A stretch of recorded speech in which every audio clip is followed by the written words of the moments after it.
Welcome to the Feel Better, Be Better show. Today, Kate and Nevada will answer your questions and introduce new topics designed to help feel better and be better. These are raw conversations, but they will make a difference.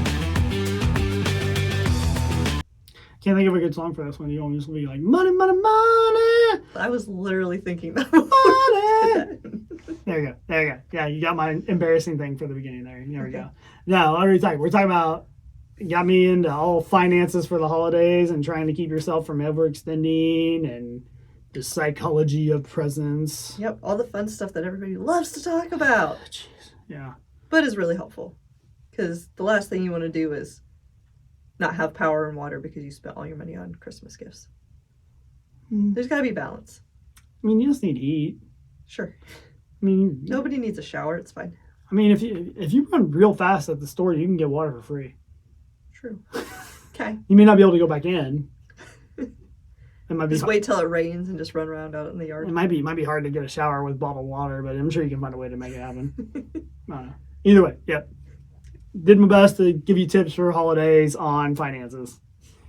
All right, so we did the 12 tips of healthy holiday eating time fun. Right? Mm-hmm. Now we're going to go what? We'll talk about your finances. Oh, everybody's favorite topic, especially in the holidays. Oh yeah, we're gonna break some records on downloads on this whole thing. I don't know. Most of your financial stuff does pretty decent. Sure. This one might not. Yeah, we'll see. No, I think this one. We talked about it a little bit, but I mean, it's everybody talks about how difficult it is in the holidays. I mean, and you're right. You got gifts and stuff like that you don't typically have in your normal budget, or at least your normal monthly budget. But I think the biggest one I run into is it almost feels a little bit more out of anxiety and kind of the pressure you put on yourself. I try to pull people back all the time on it. Like, what are the gifts that you typically remember the most? Is it that fancy thing that cost a lot, or is it the heartfelt thing that probably didn't cost all that much? Usually the secondary one. So I would try to always focus on something that actually means something. Try to go with what would really help that person. Of course, anything everybody would say, like $1 million, but I mean, not really. I mean, the connection and knowing that they're there is probably almost a bigger thing you can do. So I mean, it seems, really old school and out of fashion, but I mean, just basically breaking down like a card to somebody that you actually handwrite something out. I mean, that's pretty cheap, and now it can go miles. Yeah. I also think about too, I mean, we buy stuff that's just kind of like one-time things or toys you play with for a little bit and then you're done. But the things that I found have been the most beneficial for like my family and everything is like Your absence? No. I was going to say my presence. You're just going to the whole opposite and be hurtful. No, but like experience stuff. So for Christmas, we get, 1 or 2 memberships to somewhere in town. And it's a lot cheaper throughout the year than going and paying to do stuff multiple times. And you get to use it all year. So like, the zoo pass. We get to go to the zoo when there's no school or summer break or whatever. And you don't have to pay anything extra on that. And after like 3 visits, it like pays for itself. So while it might be a little bit more in that moment, it saves money throughout the year because you get to use it a bunch and it ends up costing you less. Mm-hmm. So, I mean, those experience ones seems to mean more in the long run that I've experienced. Mm. Well, and I mean, you can probably speak to this a little bit more, because you have a kid. And so the kids are constantly like talking about all the little toys things that they want. And I need this, and I want this, and you throw the fit in the store, make sure we have this and all this, everything. But it cracks me up because 9 times out of 10, it's just like when you buy something fancy for your dog. The kids and the dogs end up playing with the packaging more than they play with the toy or whatever it is they get.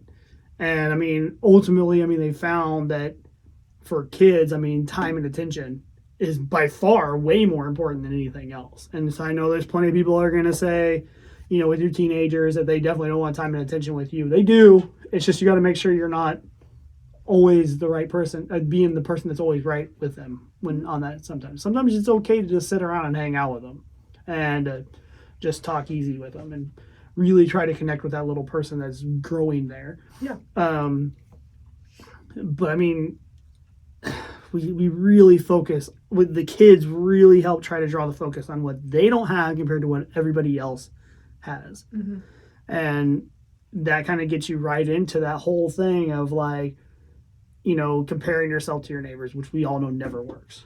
Because we only compare to the stuff that we can see and that are good. We don't compare the negatives.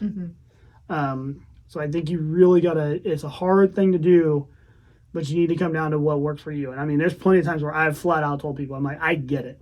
I know you want to get me something and everything like that, but I'm just not going to care. I would rather you, just come and hang out, rather you just go through some stuff that we want to go through. But for the most part, I think most people are pretty good. If they want something, they find a way to get it. Yeah. Well, and like with that too, you bring up a good point of just spending time together. I remember putting up Christmas decorations more than presents that I got, or playing games after presents were opened with my sisters, or watching Christmas movies or whatever, more than anything else that was given to me necessarily. Really? You don't remember the great toy you got when you were in third grade? No. I mean, I do remember getting a telescope one time, and that was super awesome. I used that a lot, but what? Go ahead. But I mean, outside of that, I mean, there's a couple things like I remember getting growing up, but I don't remember most of them. Yeah, I mean, that's kind of where I'm going with that. I look at some of the kids in my life, and it seems like they just have every toy under the sun. We have every game, we have every streaming channel and every video in the world at our fingertips. I don't think they'll remember that.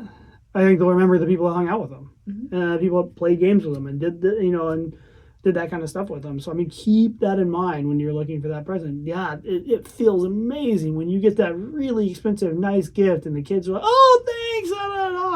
And that sounds great. Is it really hitting the point that you want? Yeah, it's hitting a point, but is it really hitting the point that you want? I think the same thing can be said for things to go do during the holidays too. I mean, you look around at everybody who's got light displays to go pay for, or go see Santa and visit all these booths and go to this event and stuff like that.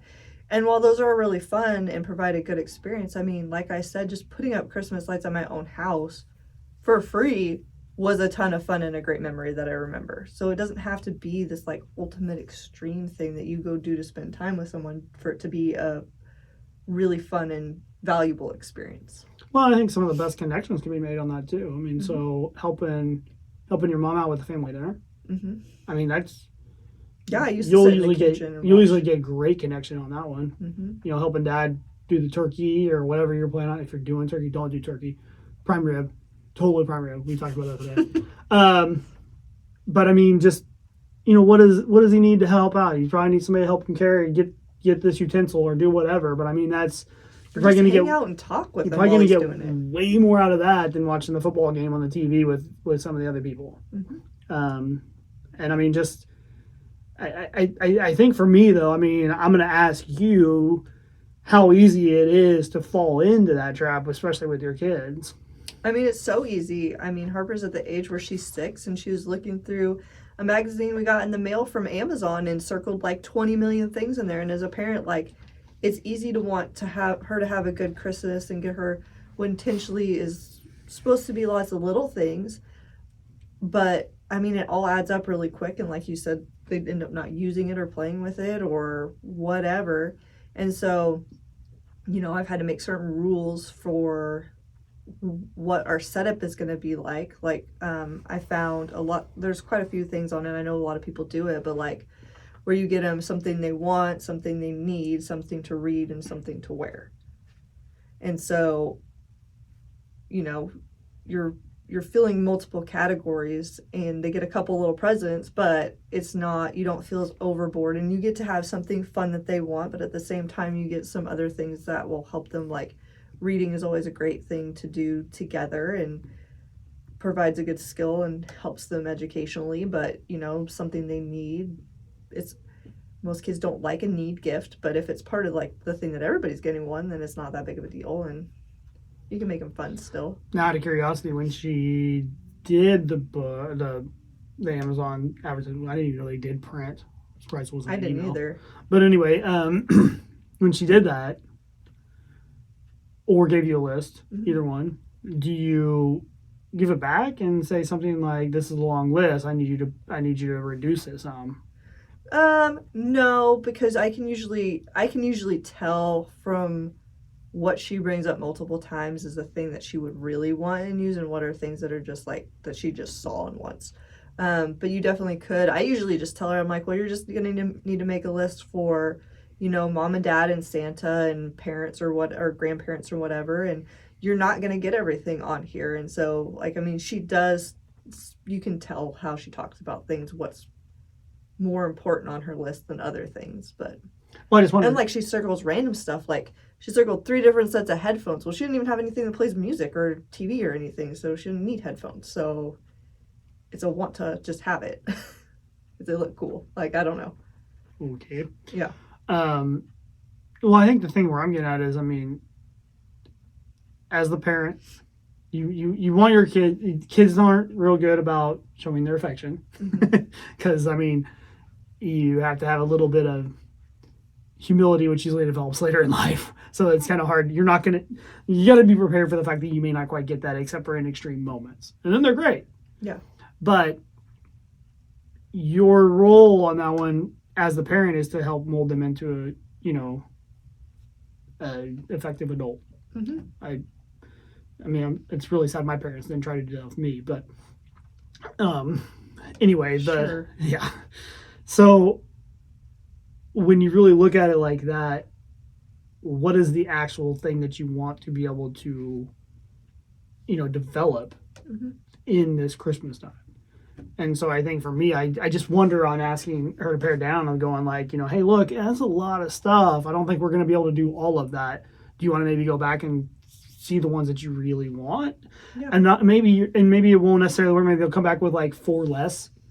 But I mean, at least you're getting the brain exercise going of like, I'm not going to be able to get you all that stuff, so I'm going to need you to take off, half of those. Yeah. And at the age that she's at now, I think that would be something that she could start to understand. Up until this point, I mean, she doesn't. But she's starting to grasp the idea of money. Yeah, starting to. But I mean, with that too, I mean, just making sure your focus in everyday life is really easy to have a focus that shows that presents are the most important thing in what we get people. And I'm not saying that's a wrong aspect. It's great to give someone a gift if you're able to, and especially if you find something thoughtful, but it can be really easy just to get people things. And so I think if you can show, we didn't do it this year, but in the past we've tried to like grab an angel tree of a kid that's in need and go shop for them and donate. Just showing that you are really lucky that you're in a position that you can get certain things, and also that there's more to the holiday season than gifts. Spending time together, making cookies, going and looking at driving around looking at Christmas lights, like whatever that is, just making it a balance of multiple things and not just what gifts are we getting. But it's hard. Kids are excited with presents, so I mean, it takes time and patience. Well, I don't know. I mean, somebody could say this is pretty morbid, but that's fine. But I know my dad when I was younger. I didn't realize what he was doing then. I recognized what he was doing now. But he used to tell me whenever we were going over, he's like, all right, now make sure you talk to Grandpa and Grandma, because we don't know how much longer we'll see them. Which, I mean, again, somebody could say, oh my God, that's horrible, but that's the circle of life. I hate to break it to you, but everybody's going to die at some point in time. So far, there's not a single person that's immortal that I'm aware of. Yeah. So, it was never like a negative thing. It was just like, you don't know when you're going to see him again. And so he would say that as we were going over there. But the one thing I caught later on, and I didn't catch, I understand, I kind of got that one a little bit pretty quick, but as I've gotten older, I kind of caught it. That midway through the family event, he would kind of come over and he would catch me and be like, so did you know your uncle whatever is doing this? Or whatever, did you know your cousin whatever was doing this or whatever? But what he was basically teaching me was, you need to go hit on every single person there and connect with each single one.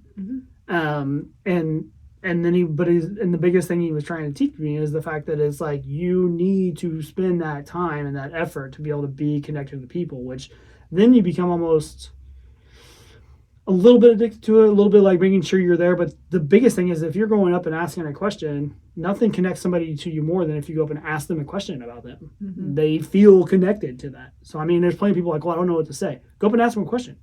It can be as simple as like, how's the job going? Mm-hmm. You know, or hey, I know, how's it going in whatever city?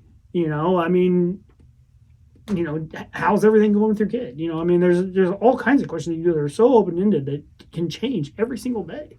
That you can go ask them. But as soon as you ask somebody about them, they automatically create a big connection to you because you're not interested in telling them about you. You're interested in what's going on in them. Yeah. And I mean, that's great in the fact that a lot of us don't get to see extended family very often. Some people don't even once a year. I mean, they can be years before you see certain family members. And so if you're lucky enough to see them a couple times a year or at least once a year, going around, a lot has happened in a year. Mm-hmm. Yeah, it should be a pretty easy open-ended question that can lead you in a whole ton of different tangents. Yeah. But that one is starting to, then that one will start to develop, you know, some of your more personal connections. So, so back to the finance stuff. So, I mean, I guess, what are things that you recognize when you were doing the holidays that got your finances in a total wreck? I mean, I think it's hard. I think it's easy to, even if you plan well ahead of time or set yourself a budget, to find extra little things to spend on the holidays that add up pretty quickly. Especially when you got inflation kicking in. It does. Or things that you don't think about ahead of time, like your work wanting to do a gift exchange and you maybe didn't plan for that or whatever. And so all that stuff kind of adds up and can kind of tank your budget real fast if you let it, or don't think of ways to be creative to find something nice and thoughtful that doesn't cost a ton of money. I think one of the biggest things to do on your budget in particular is you go through and you try to figure out how much you can spend. Mm-hmm. Well, as soon as you get that number, cut it in half. Yeah. All right. And I understand somebody say, well, that leaves us with hardly nothing. I understand. I truly do. Fine. Get creative. Mm-hmm. But the reason why I say that is because once you go through all the emergency stuff and you're getting close to like the last week before Christmas, you're going to know exactly how much money you have left to spend. And at that point, even though you cut it in half, maybe you get to add on a little bit more. Mm-hmm. It's easy to go out and add.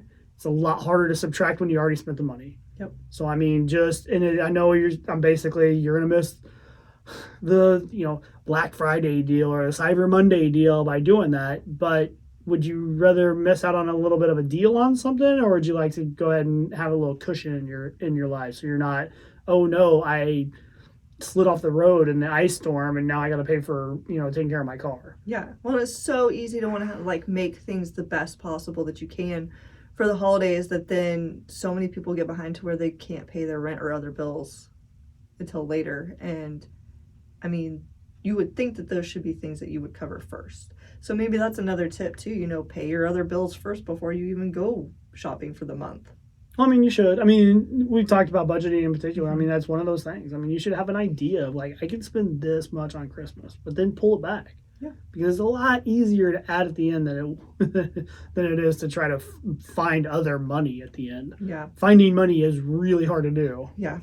And if you're really good and proactive, you know, and getting your savings account where you're putting money aside, maybe you can put stuff aside throughout the year so then you have a budget to go off of. Like if you want to spend X amount, like be okay, each month I need to put aside $20 or something. Yeah, we talked about that. I mean, I helped you get that set up and you came back and you're like, it's amazing how fast that adds up. And you really do spend the amount that you have available. So, I mean, if you can try to limit that back. So, I mean, say you're talking with your loved one and you're going to say, we're going to spend, I don't know, whatever, pick a dollar. $300, I don't care. I'm sure that's pretty super low, but I don't care. We're gonna do that on gifts for the holidays. Well, let's put 150 each over here, and when we buy them, we'll reimburse. Yeah. And I mean, it's a lot easier to do that than it is to just be like, well, I got money in the account until you don't have it when you need it. Yeah, because that money always disappears a lot faster than you think it does. You're like, oh, I have $1,000 in here, and then all of a sudden you look up and you're like 300 and you're like, where the hell did all my money go? Yeah, that's really easy.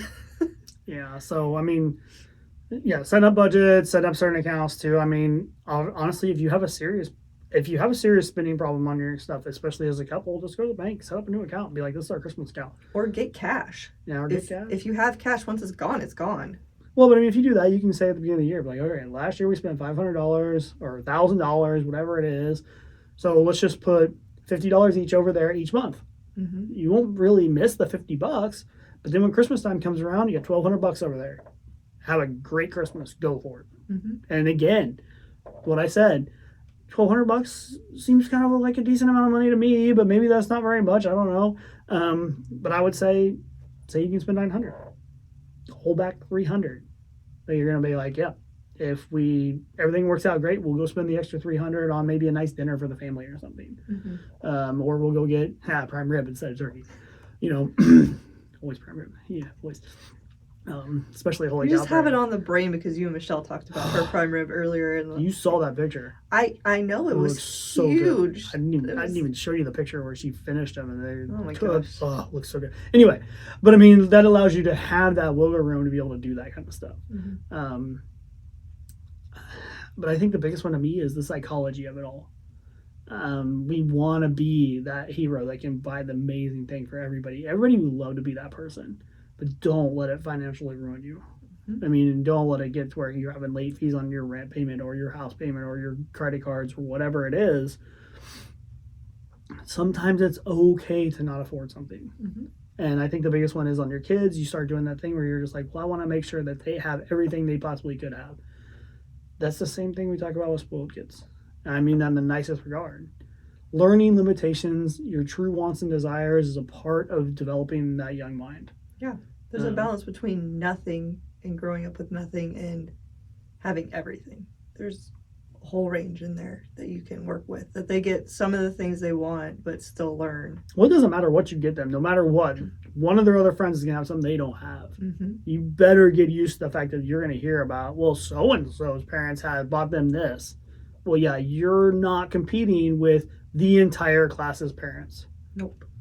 I mean, and the worst part about it is, even if you did and you're financially able to do it and you are able to have everything, how is your kid ever going to understand financial responsibility when they got everything the entire time? So keep in mind whatever you're trying to do to develop that kid correctly, because your job is to basically raise them into being a mature adult. Mm-hmm. It's the uncle's job to be cool. That's been my role. It's fun. You want some more soda? Yeah, but still, I seriously doubt you come in with the super expensive, crazy gifts to spoil everybody. It's almost like, I'm cheap or something. You're not cheap. You're just not going to teach kids the wrong lesson. Yeah, I'm just trying to think the words for it. I don't show my sister up. I only have one sibling. Her kids, I don't show her up. I literally ask her what I can get her kids. Mm-hmm. And we keep it pretty modest. Because, I mean, we understand the kids' concept of money and how you earn it, how it comes around, and it's not just there. Is a concept that's really tough for kids to get till a certain age. Mm-hmm. So we don't want them to think that it's just a free-for-all. I mean, I assume me and her haven't had that deep conversation, but the implications from her have been that that's what she's trying to do, is teach them that there are limitations on life. Mm-hmm. I mean, we're going to try to work to try to break through those as much as we can and push the limits on them, but everybody has to work within some boundaries. Yeah. So, anything else related to that kid gift thing? Not really. I just brought more of this up so you could talk about finances. You just like when I talk finances? Mm-hmm. Make more money, spend less money. Boom, finances solved. It's that easy. There you go. Actually, if you can spend less than you make, you should be perfectly fine. And tricking yourself by moving money around, moving it off the side, saving it, limiting your budgets to the less than the max, all of those things can help you keep yourself from getting in a financial problem. Mm-hmm. All right. With that, yep, you should be perfectly fine. If you have excess money, you can send it to me. That's how I keep my budget in line. Jeez. Enjoy the holidays, everyone.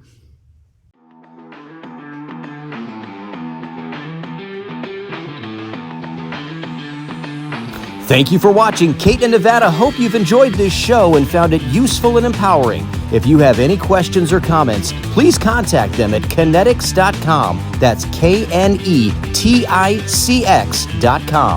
They're on Facebook, Instagram, and TikTok as well. And please write a review of the show. Kate and Nevada appreciate hearing the feedback, and they welcome your reviews, and your word of mouth will help others learn how to feel better and be better.